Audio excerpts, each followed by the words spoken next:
suggest one reason why interpretations 1 and 2 give different views about opposition to the Nazis. You may use sources B and C to help explain your answer. 4 marks.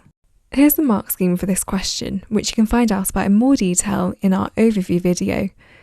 But we do know that all 4 marks here are awarded for AO4, which is your analysis of interpretations and their differences.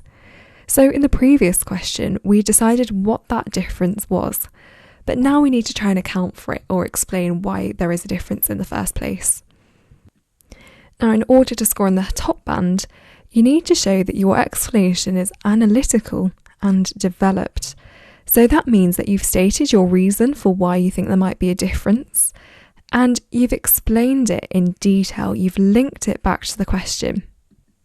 You might even bring in a little bit of detail from your own knowledge. You don't have to, but if it supports what you're saying, that's quite a good way of explaining your answer. You've stayed relevant and focused on the question, and you've structured it in a way that's easy for the examiner to follow. It's really clear what you're trying to say.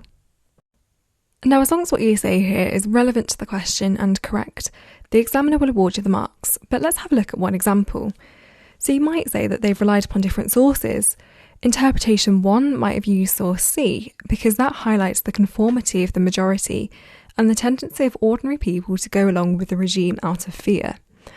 Interpretation 2, on the other hand, might have utilised source B because that depicted the Edelweiss pirates as an opposition group which did not take direct action against the Nazis, but its existence resisted them.